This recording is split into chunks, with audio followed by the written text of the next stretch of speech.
Hi, I'm Paul Gero. I'm a portrait and wedding photographer based in Ladera Ranch, California. Ladera Ranch is about halfway between Los Angeles and San Diego. I've been a photographer for 30 years. I started as a newspaper photographer, first for the Chicago Tribune and then later for the Arizona Republic. So I spent the first 19 years of my career doing daily work such as this.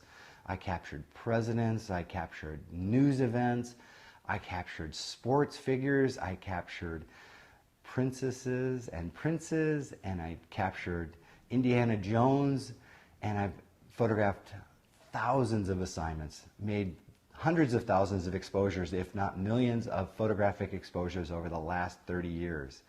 And then the last 10 years, though, I've been based in California, and I do primarily wedding and portrait work. And I love this kind of work because for so much of the work that I do, these are images that are going to be treasured by the families and the brides and grooms that I photograph. And these photographs will live a long time. They're going to be passed on as a family heirloom. And as a photojournalist, that's what I always wanted. I wanted to have access to the people that I photographed, and I wanted the photographs to be meaningful and have a long life.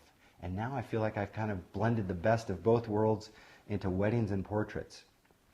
Now, the title of this video was rather provocative, and I know, could a DSLR photographer actually consider switching full-time to mirrorless?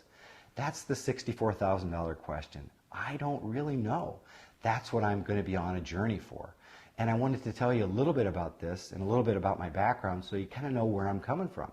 I look at photography and the tools that I use as very important to capture the kind of images that I love and that my clients love and pay for. I love to capture photographs of people in motion, I love to do sports, and I love to do beautiful portraits, whether they're with available light or with supplemental lighting or reflectors. So I have had a long history with mirrorless, and I probably didn't even realize it, but this little rangefinder camera, which was my mom's camera, was the first camera that I used, and this was when I was 12, and I used it to work on a Boy Scout merit badge.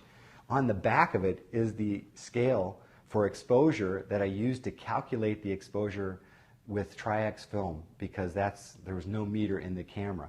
So we've come a long way since then. So this was what I used in the 70s when I was learning.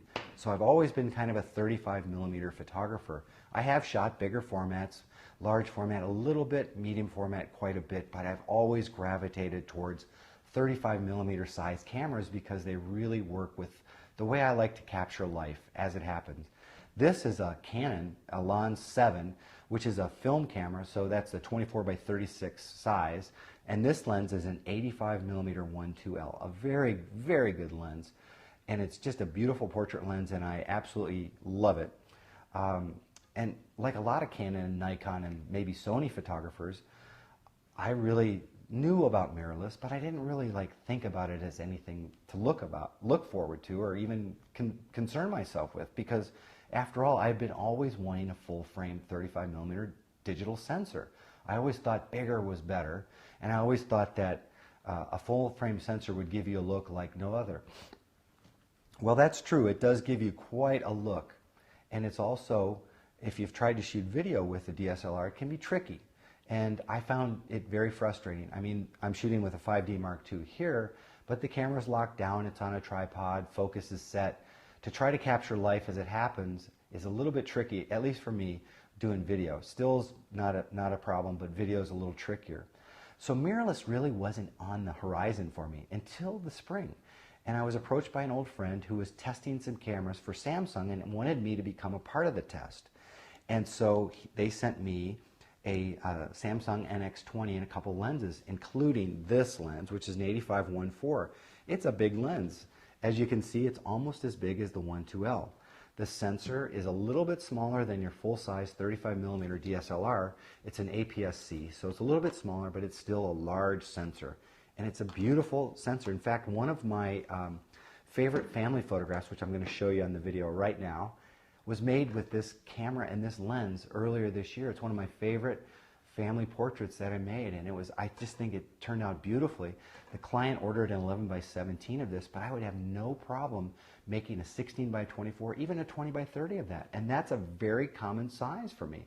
And I see that if I can make that from that small sensor and it looks that great, There's no problem. So I've also been looking at other cameras. I've been looking at the Sonys. I've been looking at the Olympus. I've been looking at the Panasonic because I'm on a quest to see if DSLRs, my DSLR system is going to go by the wayside for this new mirrorless world, this new hybrid world, because of the great quality of stills, but also the incredible quality and ease of using video. So this is a GH2, which is Panasonic's flagship, which is now being replaced by the GH3, which I'm expecting later on today. And the lens that I've got on this camera is a 35 to 100 f2.8. So virtually this is the equivalent of the money lens for a lot of DSLR shooters, which is the 70 to 200 f2.8 LIS or VR lens, whether you use Nikon or Canon. This lens is absolutely fantastic, and I'm going to give a separate review to it because it really warrants it. It is absolutely spectacular. It's beautiful and very surprising. I think you'll be amazed at the quality of the images that came out of this camera and this lens. And so that's kind of where I'm at. I'm waiting for a GH3 to arrive today. It's going to come, and I'm going to do a more involved review of that because I think that could very well be the camera that allows me to make that decision if my hybrid mirrorless camera like a GH3 can replace my DSLR. I don't know.